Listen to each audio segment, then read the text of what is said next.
এলাহিয়া লামিনাল্লাহ রব্বানি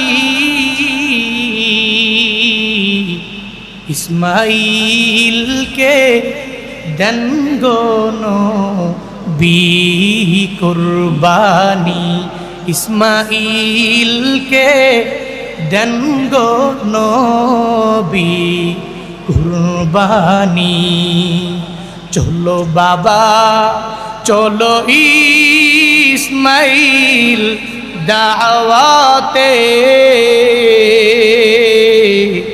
শয়তানে এসে ধোঁকা দিল রাস্তাতে। শয়তান বলে ও ইসমাইল শুনছনি, তোমার বাবায় তোমায় দিবে কুরবানি। কুরবানি যখন দিবেন বাবা আমারে, রক্ত যেন নাহি লাগে কাপড়ে, রক্ত যেন নাহি লাগে কাপড়ে। ওই কাপড়ে রক্ত দেখলে আম্মা জান পাখির মতন উড়ে যাবে মায়ের প্রাণ, পাখির মতো উড়ে যাবে মায়ের প্রাণ। এলাহিয়া লামিনাল্লাহ রব্বানি ইসমাইলকে দেন গো নবী কুরবানি ইসমাইলকে দেন গো নবী কুরবানি। দুনিয়ার কোনো মানুষকে দেখানোর জন্য বাবা কুরবানি করা যাবে না। যেই কুরবানি মনের কুরবানি হযরত ইব্রাহিম নবী না নিজের ছেলেদের কুরবানি দেওয়ার মাধ্যমে করল। হযরত ইব্রাহিম পয়গম্বর যিনি নিজে কোরবানি দিয়ে দিলেন, নিজের ছেলেরে পর্যন্ত দেওয়ার জন্য রওনা, এমনকি ছুরি পর্যন্ত চালাইলো। আল্লাহ পাক ওনারে বড় একটা বালার মধ্যে ফালাইয়া, একটা পরীক্ষার মধ্যে ফালাইয়া আল্লাহ ওনারে প্রথম স্থান অধিকারী বানায়া ফেললো। হযরত ইব্রাহিম নবীও জয়যুক্ত হয়ে গেল। ও বাবারা, একটা সন্তান যদি আল্লাহ আপনারে 10 বছর লাগায় না দেয়, 20 বছর লাগায় যদি না দেয়, 30 বছর হয়ে গেল বিয়া করছে, এখনো আল্লাহ পাক সন্তান দেয় না। আমার পরিচিত একজন আছে 12 বছর হয়ে গেছে, এখনো পর্যন্ত আমার আল্লাহ পাক তারে সন্তান দেয় না। এমন কোনো ডাক্তার নাই যেই ডাক্তারের কাছে যায় নাই। সব ডাক্তারের দরবারে যায় বলে, ডাক্তারেরা আমার ছেলে নয়, আমার মেয়ে নাই, একটা সন্তানের জন্য আমার মনটা বড় কান্দে রে। ও ডাক্তারেরা, এমন কোনো প্রেসক্রিপশন আসেনি তুমি আমারে দাও, আমার সন্তান আমার লাগবে। কারণ সন্তান তো কামাই খাওয়ার জন্য না, একটি পুত্র দে রে আল্লাহ, একটি পুত্র দে, কামাই খাইবার আশা নাই রে, আমায় মাটি দিবকে, কামাই খাইবার সাদ নাই রে, আমায় মাটি দিবকে।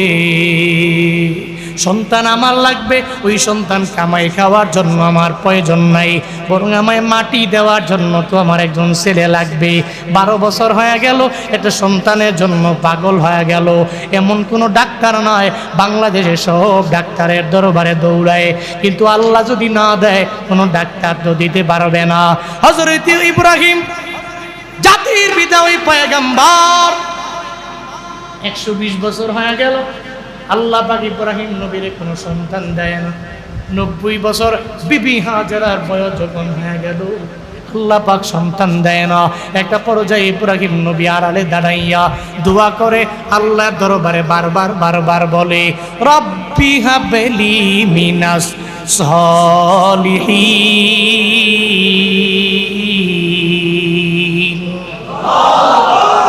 ইব্রাহিম নবী আল্লাহর দরবারে বলে, আল্লাহ গো, আমারে একটা সন্তান দাও। আল্লাহর দরবারে যখন বারবার এই বুড়া বয়সে দোয়া করে 120 বছর ইব্রাহিম নবীর হয়ে গেল, এবার বিবি শোনার পরে মুস্কি মুস্কি হাসে আর বলে, এই বয়সে তুমি আল্লাহর দরবারে সন্তান চাও, আল্লাহ তো দিবে না। ইব্রাহিম নবী কয়, আমার আল্লাহর দরবারে আমি যেখানে গিয়া সব হারায়া ফেলবো, আল্লাহর দরবারে চাইলে আল্লাহ দিয়া দিবে। দুনিয়ার সব ডাক্তারেরা যেখানে ফেল হয়ে গেছি, আমি ইব্রাহিম ওই জায়গায় দাঁড়ায়া যদি আল্লাহর দরবারে বলি, সঙ্গে সঙ্গে আল্লাহ কবুল করে নিবে। ও আল্লাহর বান্দারা, তোমার ডাক্তারেরা তোমারে রিলিজ করে পাঠাইয়া দিল, হসপিটালে আর কোনো চিকিৎসা নাই, আর চিকিৎসা কোনো নাই, বলে তুমি ইন্ডিয়া যেতে পারো, কিন্তু এই পরিমাণে এবিলিটি বান্দা তোমার নাই। অথবা এবিলিটি আছে, চিকিৎসার জন্য মাদ্রাজে গেলা, চিকিৎসার জন্য বান্দা তুমি সিঙ্গাপুরে গেলা, চিকিৎসার জন্য তুমি আমেরিকায় গেলা, চিকিৎসার জন্য তুমি মধ্যপ্রাচ্যে গেলা, দুনিয়ার সব জায়গা চিকিৎসা করে করে শেষ হয়ে গেল। আল্লাহ যদি কয় তোর ওই চিকিৎসার মাধ্যমে আমি আল্লাহ ভালো করাবো না, দুনিয়ার কোনো ডাক্তার তোমারে ভালো বানাইতে পারবে না। দুনিয়ার সব ডাক্তারেরা বিদায় করে দিতে পারে রে মানুষ। আল্লাহ যদি বলে তোরে আমি ভালো করে দিলাম, যদি আল্লাহ একবার বলে আমার এই বান্দারে আমি আল্লাহ আরোগ্যতা দিয়া দিলাম, দুনিয়ার ডাক্তার লাগবে না। আল্লাহ যদি একবার বলে রে, আল্লাহ বলতে দেরি, সুস্থতার নেয়ামত পাইতে দেরি হবে না।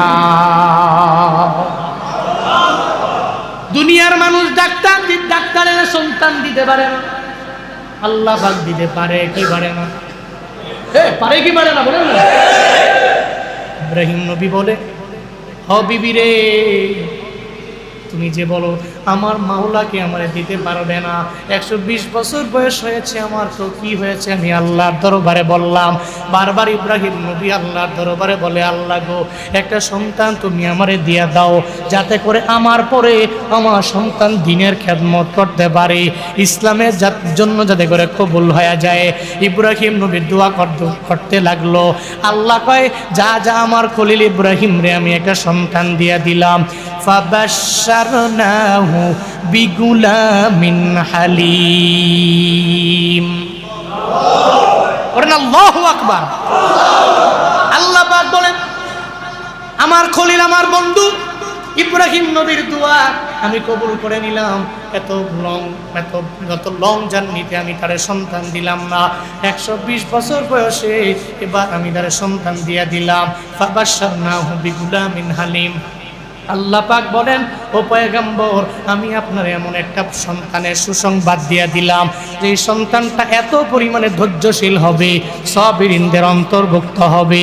একজন ধৈর্য ধারণকারী সন্তান আমি আল্লাহ আপনারে উপহার দিলাম। তাফসীরের কিতাবে আসছে, হযরত ইসমাঈল নবীর বয়স যখন হয়ে গেল 13 বছর বয়স, আবার কেউ বলেন 9 বছর বয়স যখন হয়ে গেল, আল্লাহ পাক ইব্রাহিম নবীরে একদিন স্বপ্ন যুগের মধ্যে দেখাইলেন, নবী ইব্রাহিম, আপনার প্রিয় বস্তুটাকে একটু কুরবানি করে দেন। প্রিয় বস্তু কোনটা রে? ইব্রাহিম নবীর আর বুঝতে বাকি নাই, সঙ্গে সঙ্গে ইব্রাহিম নবী বুঝে ফেললো, এই আসমানের নিচে জমিনের উপরে আমার প্রিয় বস্তু হলো আমার ইসমাইল। যে ইসমাইলের আমি নিয়ে এত আদর করি, এত কেয়ার করি, এত পরিমাণে যত্ন করি। এবার সঙ্গে সঙ্গে আল্লাহ পাক যখন ইব্রাহিম নবীর স্বপ্নে জানায়া দিল, নবীদের স্বপ্ন ওহী হয়ে যায়, নবীদের স্বপ্ন তো দলিল হয়ে যায়। আমগো স্বপ্ন ওহি না, আমগো স্বপ্ন দলিল না, আমগো স্বপ্নের তো কোনো আগাও নাই, গুড়াও নাই, মাথাও নাই। কারণ স্বপ্ন থেকে ঘুম থেকে লাফ দিয়া জাগার পরে কাউকে যদি স্বপ্নের ব্যাপারে বলতে যাই, তখন দেখবেন মাথা ঠিক থাকে না, তখন স্বপ্নের শুরুও বলতে পারি না, মধ্য জায়গাও বলতে পারি না, শেষও বলতে পারি না। এ কারণে সাধারণ কোনো বান্দার স্বপ্নগুলো কি হয় না, সাধারণ কোনো বান্দার স্বপ্নগুলো দলিল হয় না। কিন্তু ইব্রাহিম নবী এই যে স্বপ্ন যুগের মধ্যে দেখলো, এটা তো দলিল হয়ে গেল, এটা ওহী হয়ে গেল। আল্লাহ পাক জানায় দেয়, ও নবী আমার ইব্রাহিম, আপনার প্রিয় বস্তু থেকে আপনি কুরবানি করে দেন।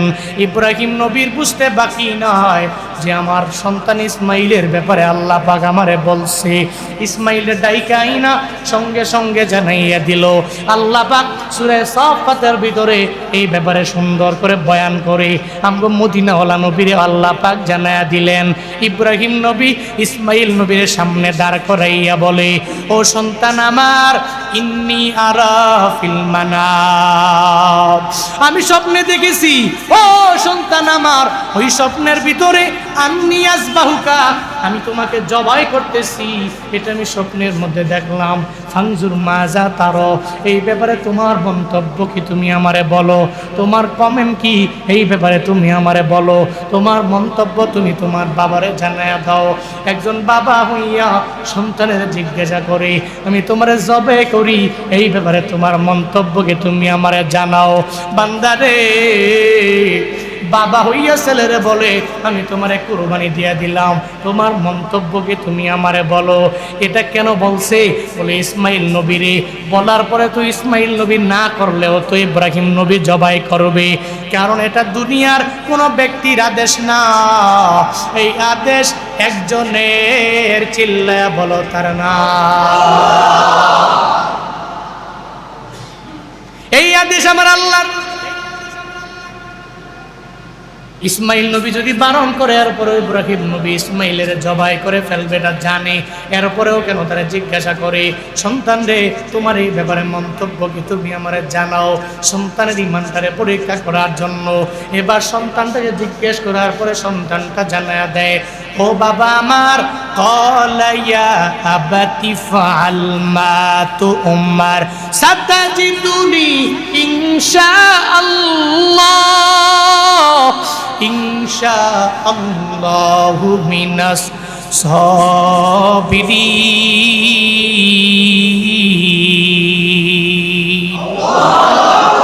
আরো জোরে আল্লাহু আকবার। সঙ্গে সঙ্গে জানায়া দিল, ও ইব্রাহিম নবী, আমার বাবা আল্লাহর পক্ষ থেকে যে আদেশ পেয়েছেন, ওই আদেশ অনুযায়ী আপনি দ্রুত কাজ করা শুরু করে দেন গো বাবা আমার, বিন্দু মাত্র পরিমাণ দেরি করবেন না, আপনার কাজ আপনি শুরু করে দিতে পারেন। তবে ওই কাজ করতে যাইয়া আপনি আমার ধৈর্যশীল বান্দাদের অন্তর্ভুক্ত হয়ে যাবেন। ইফআল মা তুমার সাতাজিদুনি ইনশাআল্লাহু মিনাস সাবিরিন। আল্লাহর ইচ্ছায় আপনিও চিরেই আমার এই সাবিরিন বান্দাদের অন্তর্ভুক্ত পেয়ে যাবেন গো বাবা আমার। চিন্তা করার বিন্দু মাত্র পরিমাণ দরকার নাই। এমনকি অন্য রাতে আসছে হযরত ইসমাইল নবী নিজের বাবারে জানায়া দেয়, ও বাবা আমার, আপনি যখন আমারে কুরবানি করবেন, আমার চোখটারে আপনি বাইদা রাখবেন, যাতে করে এই চোখে দেখে আপনার মায়া না লেগে যায়। আমি বাবা সন্তান হইয়া এত বছর পরে আল্লাহ আপনার কাছে আমার উপহার পাঠাইলো, আমারে দেখার পরে আপনার মায়া লেগে যাবে। আপনার চোখটাকে সুন্দর করে আমার দিকে দেখলে যাতে করে মায়া না লাগে, আমার চোখটাকে আপনি সুন্দর করে বাইধা এরপরে আমার গলার মধ্যে আপনি ছুরি চালাইবেন। শুধু তাই না রে বাবা, ইসমাইল নবী ইব্রাহিম নবীর জানায়া দেয়, ও বাবা আমার, কুরবানি করার সময় আমার পাগুলো সুন্দর করে দড়ি দিয়া বাঁধবেন, আমার দুইটা হাত আপনি দড়ি দিয়া বাঁধবেন, যাতে করে বাঁধার পরে আপনার আল্লাহ পাকের আদেশ পালন করতে যাইয়া বিন্দুমাত্র টাইম যাতে করে দেরি না হয়ে যায়। আল্লাহ যদি আমার প্রতি রাগান্বিত হয়ে যায়, আল্লাহ যদি এই কারণে আপনার প্রতি রাগান্বিত হয়ে যায়, হাসরের ময়দানে আল্লাহর প্রতিদান আমরা পাবো না। ওই রবের পক্ষ থেকে জান্নাত আমরা পাবো না গো বাবা। আপনি আমারে কুরবানি করতে যাইয়া আমার হাতটাকে আপনি বাইদা রাখবেন, আমার পাটাকে আপনি বাইদা রাখবেন। মনে রাখবেন আমি বিন্দু মাত্র পরিমাণ নড়াচড়া করব না। আপনি আমাকে ধৈর্যশীল ব্যক্তিদের অন্তর্ভুক্ত পেয়ে যাবেন। কেমন দেখছেন নি সন্তান, কেমন দেখছেন নি বাবা। এখন তো একটা সন্তান বাবা যদি বলে তোর কিচ্ছু করা লাগবে না, তুই শুধু 5 বেলার নামাজে দৌড়াইয়া 5 ওয়াক্ত নামাজ যদি মসজিদে গিয়ে আদায় করতে পারো, আমি বাবা তোর প্রতি অনেক পরিমাণে রাজি হয়ে যাব। এরপরেও দেখবেন বাবার কথা সন্তান মানে না। আছে না নাই? আছে না নাই? বাবা যদি বলে ডানে যাও, সন্তান যায় বামে।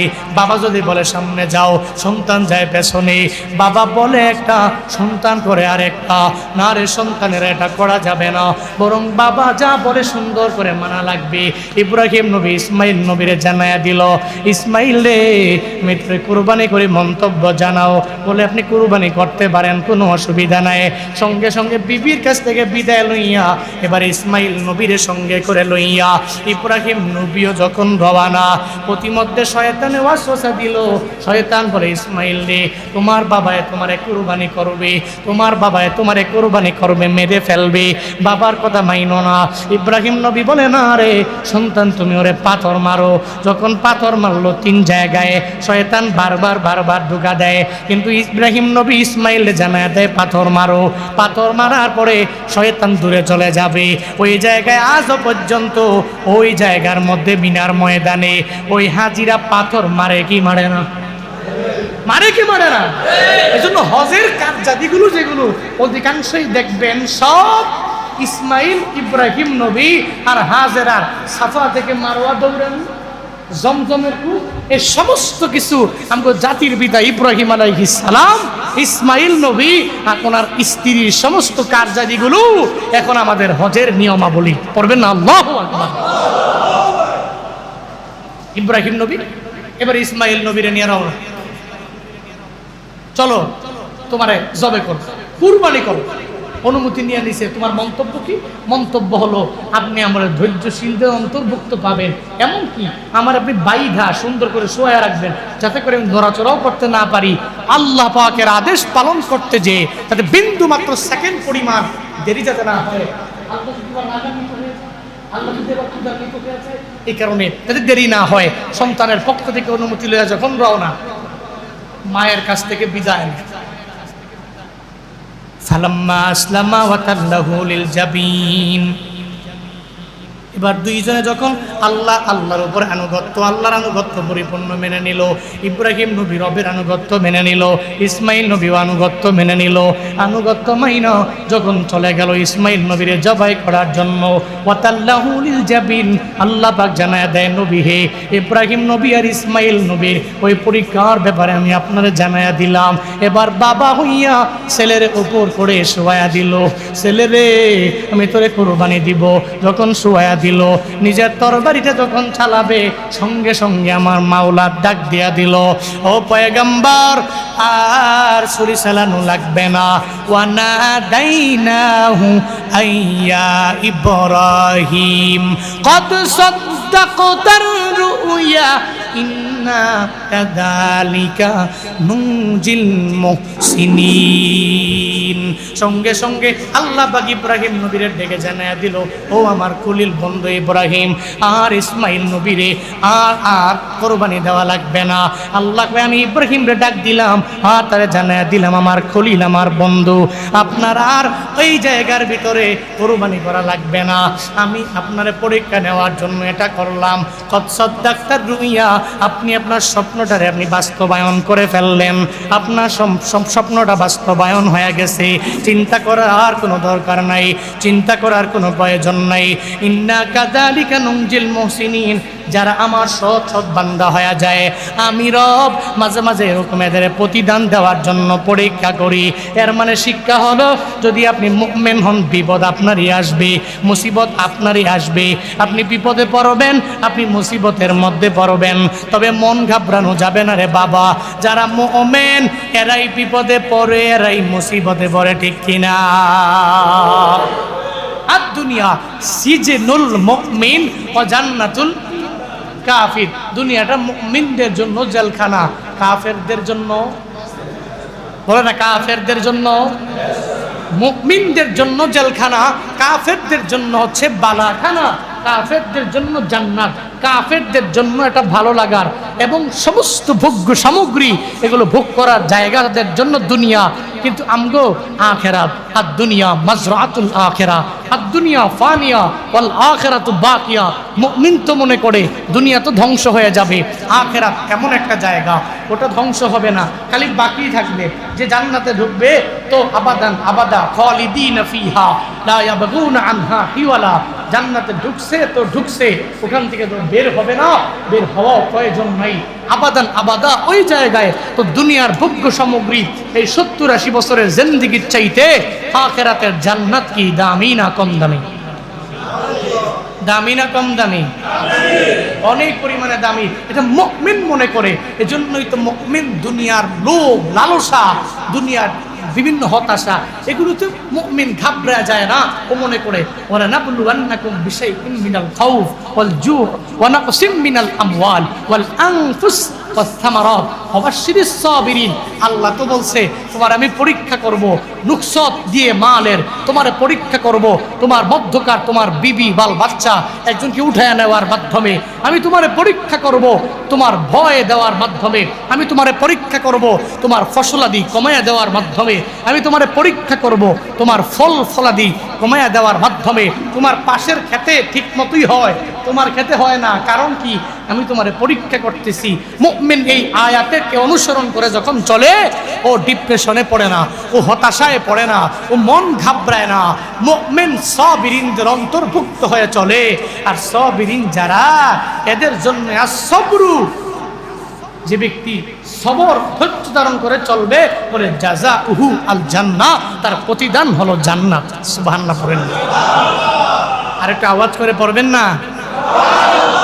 আল্লাহ তো নবীকে বলছেন বাশশির, বাশশির, আপনি সুসংবাদ দিন। কাদেরকে? আস-সাবিরিন, যারা এত বিপদ আসার পরেও, মুসিবত আসার পরেও, পরীক্ষা আসার পরেও যারা আল্লাহর উপর তাওয়াক্কুল করে চলেছে, আপনি এদেরকে সুসংবাদ দিন। ঘোষণা কার? বলে না, ঘোষণাটা কার? তাহলে চিন্তা আছে? চিন্তা নাই। বিপদে পড়লে কার উপরে তাওয়াক্কুল? কার উপরে ভরসা? বিপদে পড়লে মনে করবেন আল্লাহ ভালোর জন্যই আমারে দিছেন, আল্লাহ আমাকে ভালোর জন্যই করেছেন, আল্লাহ ভালোর জন্যই দিয়েছেন, বিপদে আল্লাহ ভালোর জন্যই ফালাইছেন। এই চিন্তা নিয়ে চলতে পারবো তো ইনশাআল্লাহ। ইব্রাহিম নবী বিশাল পরীক্ষা, হ্যাঁ, এই পরীক্ষা থেকে উত্তীর্ণ হওয়ার জন্যই তো ইসমাইল নবীরে নিয়ে গেল। এটা মনের কুরবানি। এলাহিয়া লামিনাল্লাহ রব্বানি ইসমাইলকে দেন গো নবী কুরবানি, ইসমাইলকে দেন গো নবী কুরবানি। চলো বাবা চলো ইসমাইল দাওয়াতে, শয়তানে এসে ধোঁকা দিল রাস্তাতে। শয়তান বলে ও ইসমাইল শুনছনি, তোমার বাবায় তোমায় দিবে কুরবানি।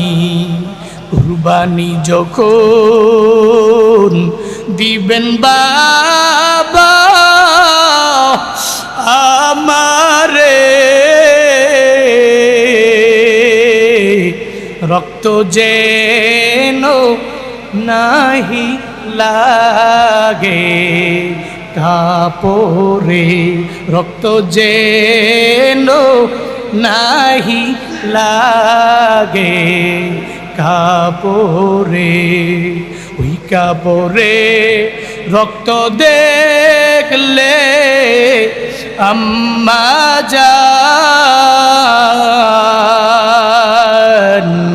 পাখির মতন উড়ে যাবে মায়ের প্রাণ, পাখির মতো উড়ে যাবে মায়ের প্রাণ। এলাহিয়া লামিনাল্লাহ রব্বানি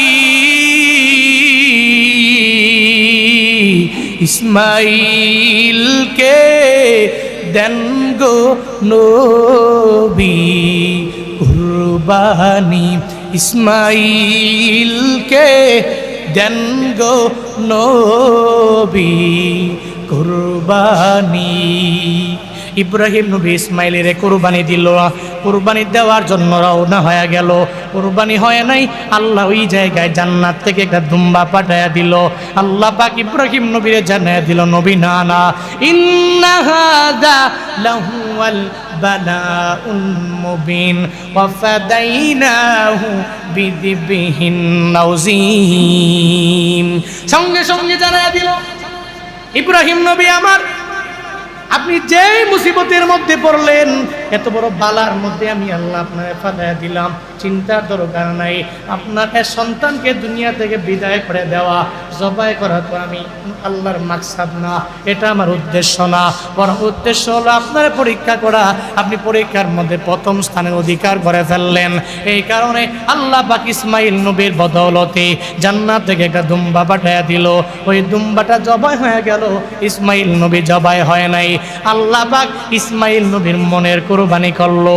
ও আল্লাহর বান্দারা, ইসমাইল নবী যদি মনের কুরবানি করতে পারে, আপনার আমার তো একটা ছেলে কুরবানি করে দেওয়া লাগবে না। একটা গরুই তো কুরবানি করব, একটা ছাগলই তো কুরবানি করব, একটা খাসি তো কুরবানি করব, একটা দুম্বাই তো কুরবানি করব। এটা করতে যাইয়া কৃপণতা করলে হবে না। আবার 1 বছর করব আর 1 বছর করব না, বাবা, এমন হবে না। এটা বড় বড় সওয়াবের জায়গা, এটা করলে তোমার সওয়াব হয়ে যাবে। প্রতিদান এত এত এত এত পরিমাণে বেশি। এই যে কুরবানি আমরা করি, এর ফায়দা কত পরিমাণে জানেননি? সাহাবায়ে কেরাম নবী যখন বয়ান করে কুরবানি করলে এটা একটা ফায়দা, এবার সাহাবায়ে কেরাম নবীরে জানায়া দেয়, নবী গো, মাহিয়াল আযাহি ইয়া রাসূলুল্লাহ, কুরবানি কি?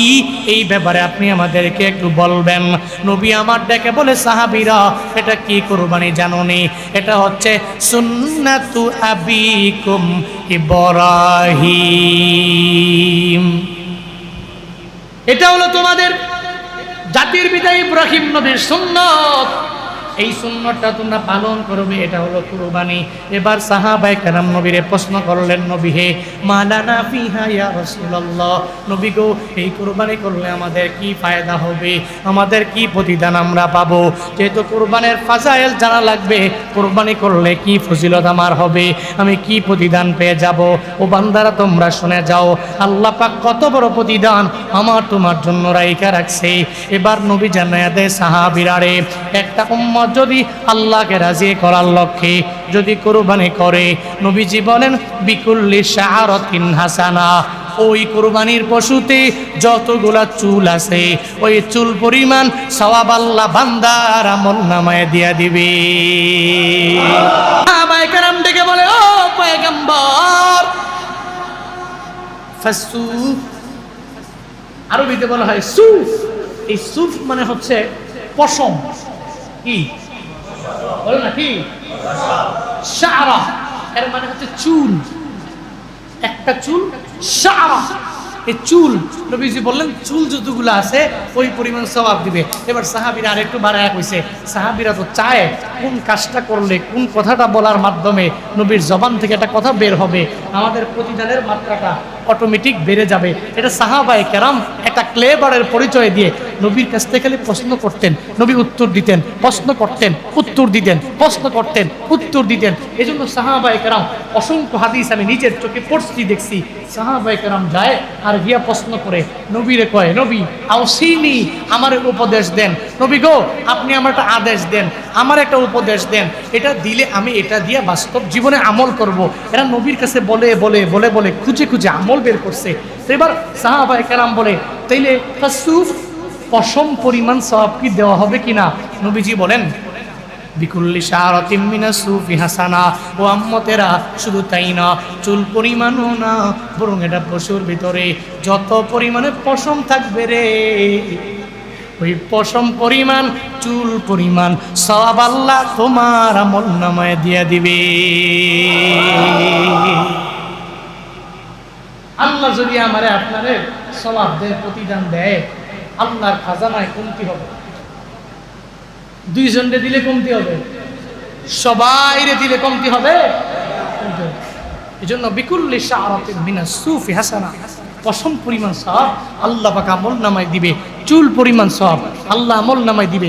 এবার একটু ভাবেন, এত কষ্ট কইরা কুরবানি করলেন, কুরবানির এত ফায়দা, কুরবানির এত উপকার, এখন আপনি শরীক নিতে যাইয়া একজনের এমন শরীক নিলেন যে গুস্ত খাওয়ার নিয়তে কুরবানি দিচ্ছে, আত্মীয় স্বজনরে এভাবে এভাবে কুরবানি দিলে আত্মীয় স্বজনরে খাওয়ানো যাবে, এই চিন্তা নিয়ে কুরবানি দিচ্ছে। ধর, প্রতি বছর কুরবানি দেই না, এবছর নতুন মেয়েটারে বিবাহ দিলাম, তো মেয়ের জামাইয়ের বাড়ির লোকেরা আসলে খাইব কি, অন্য মানুষে বলবে কি, আমার বেয়াই আমারে কইব কি, বেয়ের কাছে একটা শরমে পড়ে যামুগা। এই শরমে যাতে না পড়তে হয়, কোরবানিতে আবার একটা ভাগ ভ্রমণে সাবধান। শরীক নেওয়ার ক্ষেত্রে সর্বোচ্চ সতর্কতা অবলম্বন করা জরুরি। আপনি সাত ভাগে কোরবানি হচ্ছেন, প্রত্যেকের মন অ্যাকুরেট আছে কি নাই এটা তো আপনি জানেন না।